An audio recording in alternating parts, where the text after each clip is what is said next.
About 80% of Amazon deforestation is because of the meat industry. Wow. Yeah, it's just, this is the wow. cause. I think I read somewhere that Amazon forests are being deforested at the pace of 1 Belgium a year. So the size country of Belgium. Oh my God.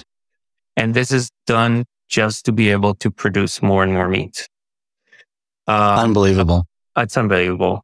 And we're talking about roughly 20% of global gas emissions, which is the main cause for global warming, that is caused because of this industry. Welcome to 20-Minute Leaders. Just sit back, relax, and learn from the leaders of today. It's a journey. Each one is different, unique, inspiring. Let's get started. 20-Minute Leaders is a proud supporter of Make-A-Wish Israel and Tech to Peace, and is in proud collaboration with Secret Chord Ventures, J Ventures, Riverside FM, Fusion VC, Birthright Excel, J Impact, Leap, Google for Startups, and Hippo, and in media partnership with CTech. Welcome to 20-Minute Leaders. Today I'm with Dr. Yishai Mishor, MTE's founder. Prior to MTE, Yishai was founder and CEO of Ein Hamishpat, a legal tech startup. His 20-year career spans law, business, academia, and politics, including serving as chief of staff to the President of Israel.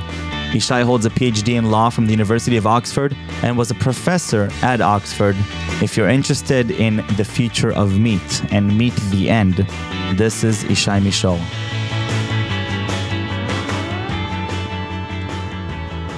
Yishai Mishor, welcome to 20-Minute Leaders. Thank you so much for joining me today. How are you? I'm good. Thanks for having me. I'm sitting here at the plant and both of us are ready for the interview. I love it, and I love the entrance with the inside joke from right before we started the podcast. Yishai, your journey is phenomenal. From the political scene and making a huge difference with government here, to academia, to legal tech and startups, to now food tech. Running a company, Meat.The End, with a very, very clear mission statement. I'm very curious to unpack and unravel a little bit about, what you guys are doing and a little bit about how you're bringing that vision to life. So perhaps you can start. Tell me a little bit about Meat.The End as what you're doing, and then I'd love to backtrack and sort of go through your journey quickly and understand how all these pieces fit together to form what you're doing today. Sure. So Meat.The End is a food tech company. We're about 2 years old. We produce and develop protein ingredients for the meat alternative industry, with the idea that if we can produce better, more attractive, more tasty, and cheaper ingredients, that will help the entire industry speed up this transition from meat to the alternatives of meat. This company has, what we sell are ingredients and formulas, so to clients which are food companies. So it's a B2B company. The philosophy behind that is that if we can get in touch with as many food companies around the world, that will help us make a wide impact. Amazing. That's the main idea here. Yeah.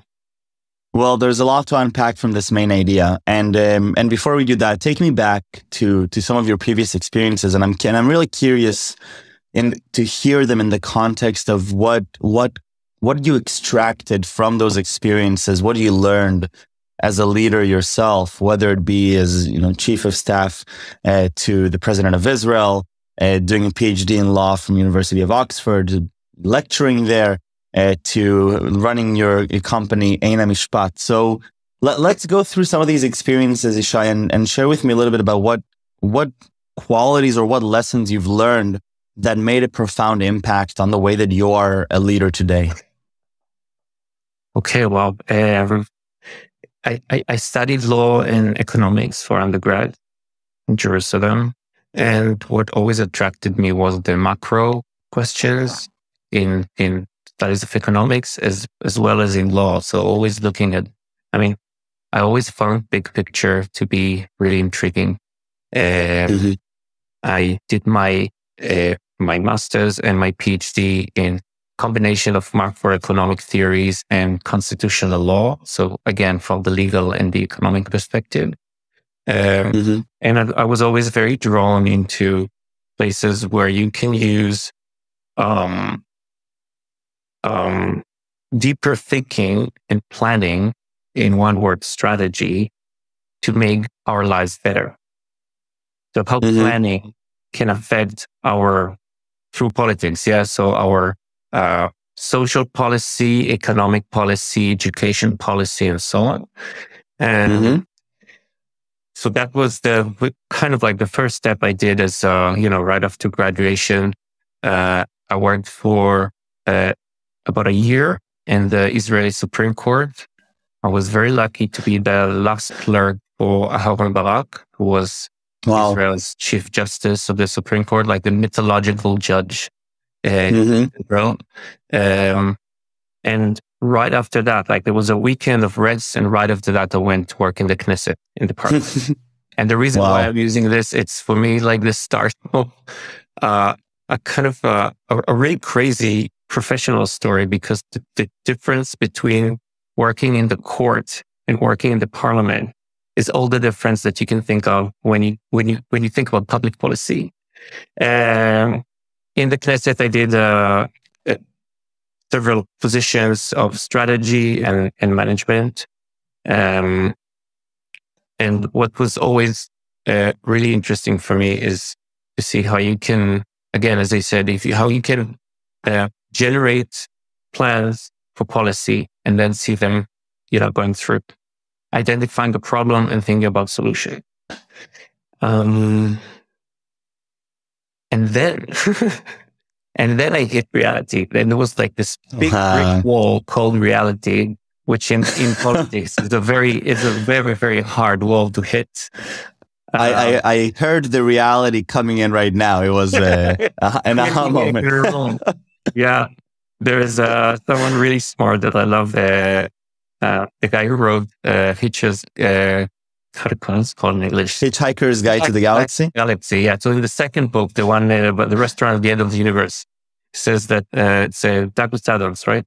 He said one of the major problems, for there are several, with governing people, is that you get to do it. I mean, who you get to do it. And it's a well-known fact that people who want to rule other people are those least suited to do it. So anyone capable of getting himself or herself elected president should by no account be allowed to do the job. It's used as a joke, but there's something so inherently problematic when you think about it, because what you need to have in you to be elected for a high position in politics is a set of skills that are very different from the ones you need to be a good governor. Some people are so lucky to have both of these sets. And these are the big leaders that we have. But most people, if they're good in being elected, they aren't necessarily good in governing. And I think that this is a problem that we have not only in Israeli politics, but all over the world. It doesn't mean we don't need politics. Politics is our only way of doing stuff. As a country, as a society, we have to have it. But I don't think it was, I didn't find myself there. In the last few years when I was working as in the president chambers in Israel and later with the head of position, I was dealing quite a lot with climate change. And this is now I see where things are starting to come together. That's the brick wall. That's the brick wall. When I realized that this is just unbelievable, because it is truly a catastrophe that we are all, driving into. And there are very, not simple solutions, but very clear solutions for what we need to do. And still our political systems, and again, all over the world, just fail to do the obvious, fail to do what is hard, but is undoubtedly necessary. And that's like the beginning of my realization that politics may not be the right place to advance change in this in this field. Wow. Okay. So share with me sort of this brick wall that you've hit and sort of the realization of what's happening. And because it sounds like it really led you to do a shift in mindset over where you want to be spending your time and what your contribution is through your work. So what was it really about, the situation, the climate change crisis, that coupled with your own personality that led you to start Meat.The? What was this constellation together here? I want to take like 2 steps back and say something general about about the food industry, because it was very quickly I realized that the place to make change as an entrepreneur is through food. Why is that? Mm-hmm. Everybody knows this is a very well used fact that the food industry is one of the leading causes, in many aspects, the single most destructive industry to our planet. Mm-hmm. From industrial revolution, humankind has managed to improve immensely our production capabilities, and we now can produce so much stuff that generates more and more demand. And this is true in everything, in clothing, in communication, and in food. Problem is, what is the cost for that? We produce today so much more food than we need in certain countries. And I'm not even getting into the question of how we, what's the distribution between different countries and between continents, which is another problem here. And this is leading us into an absolutely devastating consequences. The food system and specifically animal-based food industry has managed to create an unbelievable, effective, mass-scale production capabilities. And this is serving a demand that is much higher than what we really need. And the outcome is deforestation. About 80% of Amazon deforestation is because of the meat industry. Wow. Yeah, it's just, this is the wow. cause. I think I read somewhere that Amazon forests are being deforested at the pace of 1 Belgium a year. So the size country of Belgium. Oh my God. And this is done just to be able to produce more and more meat. Unbelievable. It's unbelievable. And we're talking about roughly 20% of global gas emissions, which is the main cause for global warming, that is caused because of this industry. The solution is under our nose. It's about it, and it's something that each and every one of us can do, and that's just reduce our meat consumption. I'm not vegan. I'm not vegetarian. I eat meat, but I eat meat once a week. And I think, I don't know what the average is in Israel, but I guess it's around 5-6 times a week to eat meat. If you only reduce, let's say 2 to 3 times the amount of meat that you consume per week, that is a huge help if it comes from millions, tens of millions, and then billions of people. And that's where I'm thinking about the food industry. That's what I want. So now I'm going to ask you, so you're a strategist, so I get to ask you a strategic question that I've been pondering myself, and I'm curious to hear your thoughts on this. I'm thinking, what does it take to move the needle for the meat industry, for the vegan industry? Just like yourself, I'm not vegan and I'm not a vegetarian, but I find myself over time eating less and less meat, and I've always said that once the alternative products give us similar experience to the ones we've gotten accustomed to as a society, only then we'll be able to drive consumer behavior change. So I'm sort of already giving you my own perspective, but I'm curious to hear, what does it really, really take to move the needles? Because it doesn't feel like that more explainability and more convincing is going to do much when it comes down to consumer decision making. So give me a little bit about your take, not just as the founder of Meat.The, but as a strategist who understands the complexity of these moving systems. Absolutely. So right, what you just said, in every study that I've managed to get, that is trying to identify what makes people buy food or choose a certain food product over the other, there are two main reasons why families make their choices in the supermarket. Number one is taste, and number two is cost. It's not about veganism or about the world or environment. Right. It's much more about cost and if it's tasty or not. And this is why what I think is that the way we can help accelerate the switch from meat to meat alternatives is by giving out more attractive, more tasty solutions. Only if the industry will know how to create very appealing and tasty meat alternatives and to do it at the right cost will we be able to make difference in the big numbers. So if we're now looking at the gap between that, what you just said as a strategy to where we're at today, what needs to happen for us to make this leap, and where does Meat.The end? Where does it fall into this puzzle that's happening? I think the solution is in one word, which is industry. Right from the start, our company was thinking industry, talking industry, trying to come up with solutions that are industry relevant.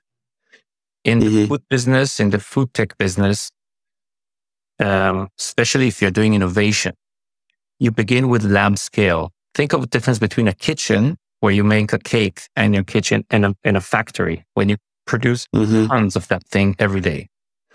We need solutions that are tasty and cheap and that you can produce them mass scale, because animal protein is produced mass scale and you have to come up with alternatives that are also mass scale. So right from the start, first thing I did was to speak with as many industry veterans that I could from Israel and outside. And the founders of Meat.The, the bunch of senior technologists coming from Unilever, Nestle, and Strauss. Strauss Group is, as you know, one of the largest food companies in Israel. One of our founders was chief technologist for Nestle Israel. Another one was chief mechanical engineer for Unilever Israel, and so on and so on. We have a group of really well-experienced veterans of this industry. And what is the advantage that we have here is not only because of their specific expertise in plant-based development, but also their understanding in strategy of food industry, in the backstage of food industry, in how you communicate with food companies. So this is a startup that is, although we are just a baby startup 2 years old, we are always aiming to talk like the big players and to offer them solutions that are relevant in terms of ingredient price, of the relevance of our ingredients to their production techniques and so on. If we manage to find solutions that are industry oriented in scope, in production techniques, in the kind of ingredients we're using, as if we fit into the industry, we will allow the industry to make this transition more quickly and to offer better products for the consumers. Amazing. And so if we were to talk in 3 to 5 years down the line, and I would ask you now, Yishai, what's your vision for Meat.The? What is the role of Meat.The, very tangibly within the food tech industry? How would you describe it 3 to 5 years down the line? It's a global leader of protein ingredients. And I see 3 steps of getting there. Number one is establishing that thing. So we have an amazing technology for how to modulate texture in meat alternatives and through plant and cultured protein. That's phase number one, getting this thing to work, selling it out in the market, becoming a company on its own right. We're already there. Next month, we are in launching our products in one of the leading food chain companies in the world. Wow. That's step one. Step two is making it bigger, making it so big that you can have influence. And step three, once we become big enough, is to make this impact. I would really want to see a food industry that is more responsible. Food industry that creates healthier food that is more healthy to our environment, and a food that is more responsible in the sense that it's transparent and showing the consumers exactly what they're buying. We need to get our food system to reflect our plans for the future as a human race. And for that, we need to take better care of our own health, better care of our planet, and better care of the ingredients that we're using.